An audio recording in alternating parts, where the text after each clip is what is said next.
Welcome to ఆర్9 news నేటి వార్తలు. అనంతపురం జిల్లా గుత్తి పట్టణంలోని జిల్లా పరిషత్ ఉన్నత పాఠశాలలో సోమవారం అంగన్వాడీ టీచర్లకు జ్ఞానజ్యోతి శిక్షణ తరగతులు నిర్వహించారు. ఈ కార్యక్రమానికి Gutti ICDS additional CDPO Nagamani, MEO Ravi Nayak, supervisor Nageswari హాజరయ్యారు. ఈ సందర్భంగా వారు మాట్లాడుతూ అంగన్వాడీ టీచర్లకు ఈ శిక్షణ తరగతుల వల్ల అంగన్వాడీ సెంటర్లలో విద్యార్థులను ఖాతాన్ని ఎలా పెంచాలనేది అవగాహన కల్పించారు. అనంతరం అంగన్వాడీ టీచర్లకు పలు సూచనల సలహాలను తెలియజేశారు. ఈ శిక్షణ తరగతులు రేపటితో ముగిస్తాయని వారి సందర్భంగా తెలియజేశారు. ఈ కార్యక్రమంలో గుత్తి మండల విద్యాశాఖ అధికారి Ravi Nayak, ICDS additional CDPO Nagamani, resource person Vijay Kumar, Balaraju, ICDS Gutti supervisor Nagaveni మరియు గౌరీ పాల్గొన్నారు.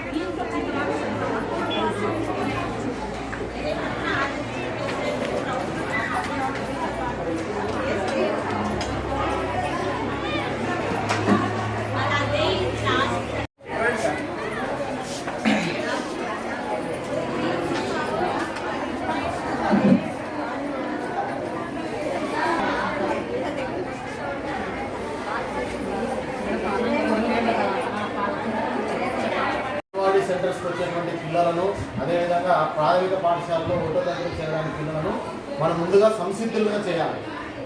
ఆ విద్యార్థి సంసిద్ధులుగా ఉన్నప్పుడు ఏదైనా నేర్చుకోవడానికి అవకాశం ఉంటుంది. అందుకోసం ముందు మన పాఠశాలను కలర్ఫుల్గా మనం ఆకర్షణీయంగా తయారు చేసుకోవాలి. అందుకోసమే రంగురంగులు కాగితాలతో అందించడం కానీ, లేదంటే బెలూన్స్తో బర్త్డేస్ చేయడం కానీ, ఇలా చేయడం వల్ల పిల్లలు ప్రభుత్వ పాఠశాలల పట్ల, అంగన్వాడీ సంస్థల పట్ల త్వరగా ఆకర్షితులయ్యి మనకు నమోదు కూడా గణనీయంగా పెరగడానికి అవకాశం ఉంది. అందుకోసమే పిల్లలను మనము రెడీనెస్ చేయాలి. అట్లా వాళ్ళు సంసిద్ధులుగా ఉండడానికి మనం ఖచ్చితంగా ప్రయత్నం చేయాలి. అందుకోసం మనం సరికొత్త వ్యూహాలతో మన సెంటర్స్ను తయారు చేసుకోవాలి. అందుకోసమే ఇక్కడ మిమ్మల్ని 7 గ్రూపులుగా చేయడం జరిగింది.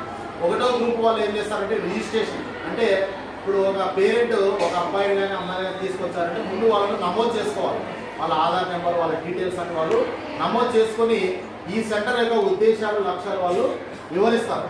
మరి అదేవిధంగా రెండో గ్రూప్కి వచ్చినప్పుడు ఇక్కడ శారీరక అభివృద్ధికి సంబంధించిన స్టాల్ అని అరేంజ్ చేశారు. అంటే పిల్లలలో శారీరక అభివృద్ధి పెంపొందించడానికి మన అంగన్వాడీ సెంటర్స్లో ఏ యాక్టివిటీస్ చేయిస్తారో వాళ్ళు కూలంకుషంగా వివరిస్తారు. మళ్ళీ అదేవిధంగా ఇక్కడికి వచ్చిన తర్వాత మూడో స్టాల్లో మేధాభివృద్ధి. అంటే పిల్లల్లో మనము వాళ్ళ యొక్క మేధస్సు ఎలా పెంచాలి, వాళ్ళ యొక్క మైండ్ యాక్టివిటీస్, మైండ్ డెవలప్ కావడానికి ఎలాంటి యాక్టివిటీస్ చేస్తామనేది మూడో గ్రూప్ వాళ్ళు వివరిస్తారు. అదేవిధంగా 4వ గ్రూప్ వెళ్తే భాషాభివృద్ధి. పిల్లలు బడికి రాకముందే భాష నేర్చుకుంటున్నారు. మరి భాషాభివృద్ధి పెంపొందించడానికి మనం వాళ్ళకు సరైన అవకాశాలు కల్పించాలి. సన్నివేశాల ద్వారా, కథల ద్వారా, వివిధ రకాల కృత్యాలు ఇచ్చి వాళ్ళల్లో మనము భాషను పెంపొందించాలి. అది 4వ గ్రూప్ వాళ్ళు చేస్తారు. మరి 5వ గ్రూప్ వాళ్ళు వెళ్తే పూర్వ గణితాభివృద్ధి. అంటే విద్యార్థులు వాళ్ళలో ఉన్న గణిత సామర్థ్యాలను వెలికి తీయడము వాళ్ళ యొక్క స్టాల్ ముఖ్యమైన ఉద్దేశం. ఉదాహరణకు ఎంచడం కానీ, లేదంటే మన పరిసరాల్లో ఉన్నటువంటి ఆకారాలు గుర్తించడము, ఇలాంటి వాటి గురించి వాళ్ళు ఎక్స్ప్లెయిన్ చేస్తారు. మరి 6వ గ్రూప్ వెళ్తే సామాజిక భావోద్వేగాభివృద్ధి. అంటే పిల్లల్లో ఉన్నటువంటి ఉద్వేగాలు, ఎలాంటి ఉద్వేగాలు ఉన్నాయి, ఆ ఉద్వేగాలను మనం ఎలా నియంత్రించాలి, ఆ ఉద్వేగాలను నియంత్రించడానికి చేపట్టాల్సిన చర్యలు ఏమిటి, ఇవన్నీ కూడా వాళ్ళు కూలంకుషంగా వివరిస్తారు.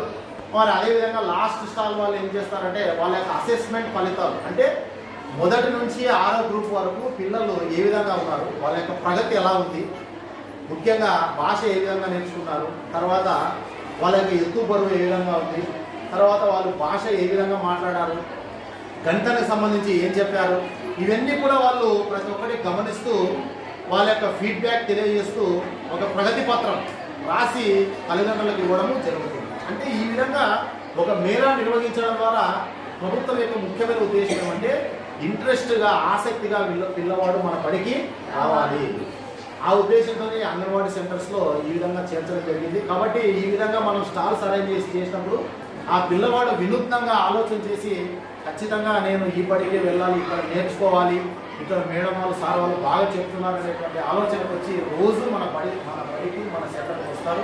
ఆ విధంగా వాళ్ళు అన్ని విషయాలు కూడా బాగా నేర్చుకోగలుగుతారు. కాబట్టి మీరు కూడా ఇటువంటి స్టాల్స్ చేసి మన సెంటర్స్ను, స్కూల్స్ను ఖచ్చితంగా అభివృద్ధి చేయాలని ఈ సందర్భంగా మేము తెలియజేస్తాం.